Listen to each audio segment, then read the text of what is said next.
Salam kerahiman. Hari ini Rabu Abu tahun 2022.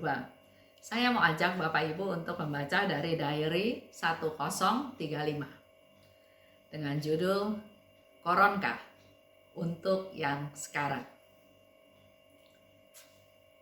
Ada laki-laki muda menghadapi ajal. Muda ya, di sini Suster Faustina menyebutkan muda. Jadi mungkin belum tua dan juga pasti kemungkinan tidak sakit. Tapi laki-laki itu sedang menghadapi ajal dan ia sangat menderita. Apakah dia banyak melakukan kesalahan? Atau bagaimana hidupnya? Kita nggak pernah tahu. Tapi yang diinformasikan oleh Suster Faustina adalah laki-laki muda yang sedang menghadapi ajal, tapi dengan sangat menderita. Untuk intensi ini, aku mulai mendaras koronka. Jadi Suster Faustina peka, Suster Faustina peduli dan berbelas kasih dan ingin menolong jiwa anak muda ini. Dan dia mulai berdoa koronka. Aku mendaraskannya sampai selesai. Tapi sakratul maut terus berlanjut. Ternyata dengan satu koronka nggak cukup. Akhirnya Suster Faustina punya inisiatif, aku ingin memulai litani orang kudus untuk berdoa buat si sakit. Tapi tiba-tiba terdengar suara ya, daraskanlah koronka itu, kata Yesus. Dia berdoa koronka, dia sudah selesai berdoa koronka, tapi ternyata orangnya masih mengalami sakratul maut dan Suster Faustina punya ide berdoa yang lain. Tapi segera dia mendengar suara, daraskanlah koronka itu. Jadi diminta untuk mendaraskan doa koronka lagi. Kalau kita lihat cerita ini, terkesan Suster Faustina punya keinginan sendiri. Karena doa koronka sudah selesai, orangnya masih sekarat, jadi dia mau berdoa dengan litani orang kudus. Tapi di sini Yesus memberitahukan bahwa teruskan doa koronka. Aku paham. Nah, ini perlu keterbukaan, perlu keterendahan hati, perlu peka ya. Di sini Suster Faustina katakan, aku paham bahwa jiwa itu membutuhkan bantuan doa dan kerahiman khusus. Jadi ada setiap orang itu berbeda. Dan di dalam cerita ini Suster Faustina mau bilang bahwa jiwa ini membutuhkan kerahiman khusus. Perlu sesuatu yang spesial, yang tidak biasa. Maka aku mengurung diri di kamarku. Jadi ada step-step yang dilakukan oleh Suster Faustina. Pertama, aku mengurung diri di kamarku. Kedua, meniarap di hadapan Allah. Jadi bukan hanya di dalam kamar, duduk, berdoa atau berlutut, tapi dia meniarap di hadapan Allah. Dan yang ketiga, mohon kerahiman bagi jiwa itu. Jadi ada 3 step ya yang dia lakukan. Tiba-tiba aku merasakan keagungan Allah yang mulia dan keadilannya yang besar. Itu yang dirasakan oleh Suster Faustina. Aku gemetar ketakutan. Saya bisa membayangkan apa yang Suster Faustina harapkan, apa yang Suster Faustina mohon pada Tuhan, tapi yang dia rasakan justru merasakan keagungan Allah dan keadilannya yang besar. Allah yang maha adil. Ya, kalau kita sering bicara maha rahim, kalau keadilannya berkaitan dengan seperti timbangan, baik buruk ya, mengenai keadilannya yang maha besar. Apakah dosanya sedemikian besar? Itu pertanyaan spontan mungkin ya. Ada juga Suster Faustina cerita pada waktu dia berdoa untuk seseorang yang sedang sekarat, dia tiba-tiba merasakan tangannya, kakinya, dan lambungnya sakit seperti pengalaman Yesus ditusuk oleh tombak di lambungnya waktu disalib, juga tangan kakinya dipaku. Tapi aku tidak berhenti dan terus mohon kerahiman untuk jiwa itu.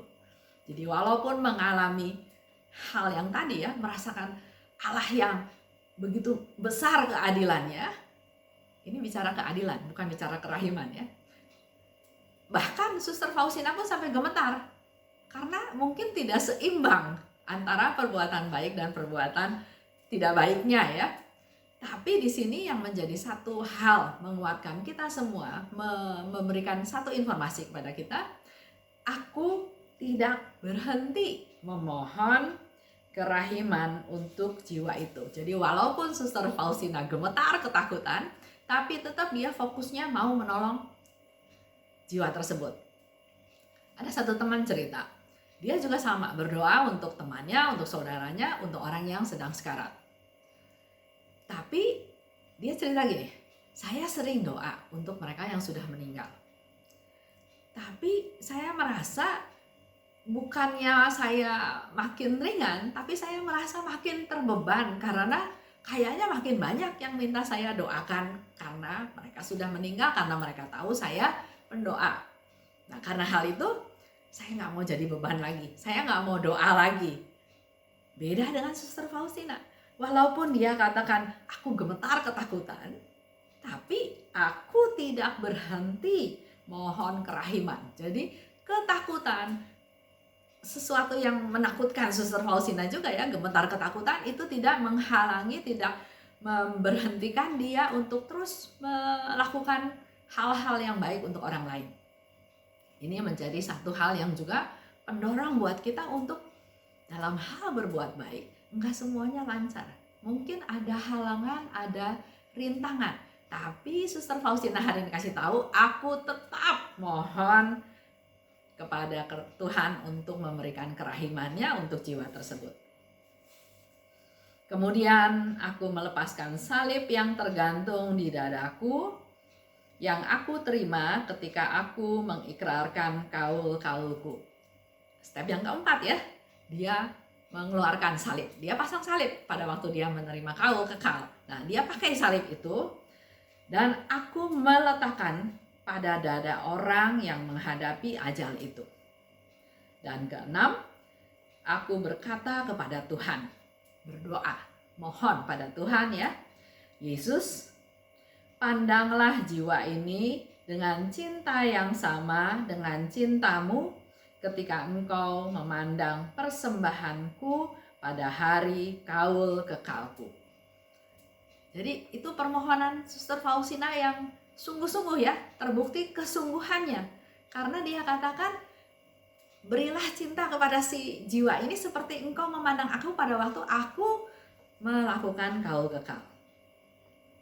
Dan yang kedua, Suster Faustina juga bilang, dengan jaminan janji yang engkau sampaikan padaku. Jadi waktu itu Yesus juga memberikan janji kepada Suster Faustina. Dalam kaitannya dengan orang yang menghadapi ajal. Janji tersebut berkaitan dengan orang yang menghadapi ajal. Dan mereka akan menyerukan kerahimanmu atas mereka. Dan mereka yang akan menyerukan kerahimanmu atas mereka. Jadi Suster Faustina dalam hal ini mohon Tuhan untuk dalam tanda kutip menepati janjinya seperti yang Tuhan katakan bagi mereka yang menghadapi ajal dan juga mereka-mereka yang menyerukan kerahiman Tuhan untuk jiwa-jiwa yang sedang sekarat. Jadi kalau kita berdoa pada Tuhan, mohon Tuhan melimpahkan kerahimannya untuk orang yang sekarat, selain orang yang sekarat juga mengalami kerahiman Tuhan, tapi kita sekaligus yang menyerukan kerahimanmu juga akan dipenuhi janji-janjinya Tuhan pada kita semua.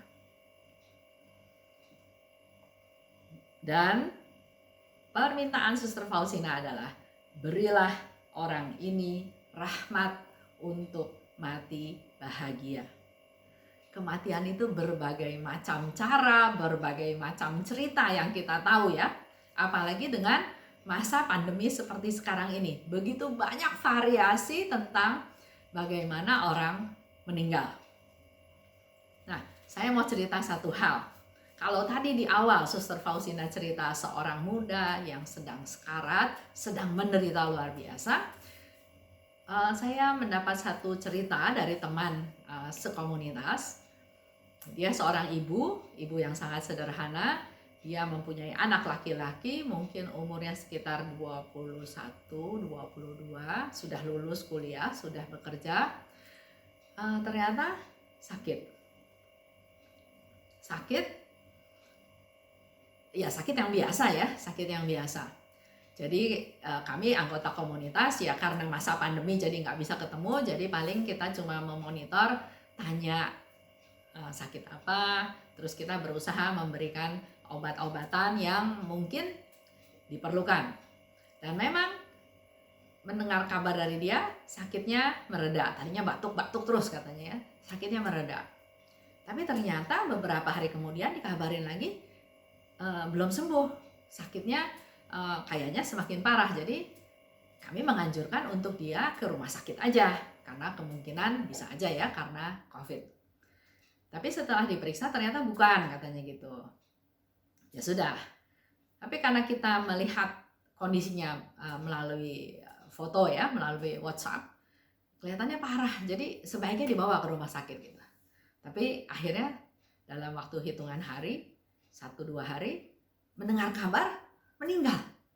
Waduh, kita semua kaget semuanya. Nah, yang saya mau cerita adalah si ibu ini akhirnya cerita. Saya juga tanya ya, bagaimana prosesnya kok sampai bisa seperti itu, secepat itu.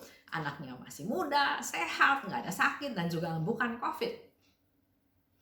Jadi mamahnya ini cerita bahwa memang beberapa hari sebelum kejadian, anaknya ini datang ke gereja, mau mempersembahkan bunga untuk Bunda Maria, di patung Bunda Maria. Tapi karena gerejanya masih tertutup, masih diisolasi, belum boleh ada umat datang, jadi dia pun nggak bisa datang ke Gua Maria. Oleh sebab itu, bunga yang tadi mau dipersembahkan kepada Bunda Maria, dia bawa pulang ke rumah. Dia pasang di rumah, ya. Itu ceritanya. Jadi kemungkinan dia sudah punya feeling, sehingga itulah persiapan-persiapan dia. Selain itu, katanya dia juga rapi-rapi, mandi, bersih, ya, dia juga potong rambut. Pokoknya dia mempersiapkan diri dengan penampilan yang sangat baik. Nah, hari itu dia bilang sama mamahnya, saya minta maaf atas segala kesalahan saya. Mamahnya bilang, iyalah, kamu salah sama saya juga banyak salah sama kamu. Saya maafkan kamu, kamu juga maafin mamah ya. Ya, obrolan seperti biasa karena memang tidak ada dugaan apapun ya. Terus dia bilang, saya mau tidur. Jadi dia udah mandi, udah potong rambut, udah rapi. Dia bilang dia mau tidur. Dan dia minta tangan mamahnya itu dia pegang. Dia bilang dia mau tidur. Ya, maafkan saya. Jadi minta maaf itu berkali-kali. Ya, tapi mamahnya ya menanggapi dengan biasa-biasa saja. Iya, saya maafin kamu juga maafin saya, ya seperti itu. Jadi tangannya dipegang, anaknya bilang dia mau tidur. Kira-kira 5 menit kemudian, kakak iparnya dia datang. Tujuannya untuk memeriksa si adik ipar, karena dia tahu adik ipar ini sakit. Jadi dia bawa alat untuk ukur saturasi oksigen. Pada waktu dia datang, mau diukur saturasinya, dia kaget karena kok tangannya udah dingin. Dan ternyata dipegang, dia sudah meninggal. Begitu indah kematiannya. Tidak ada rasa sakit, tidak ada rasa, bahkan saya nggak melihat suatu sakratul maut di situ ya. Nggak melihat dia menderita, dia kesakitan, dia ketakutan, begitu damai.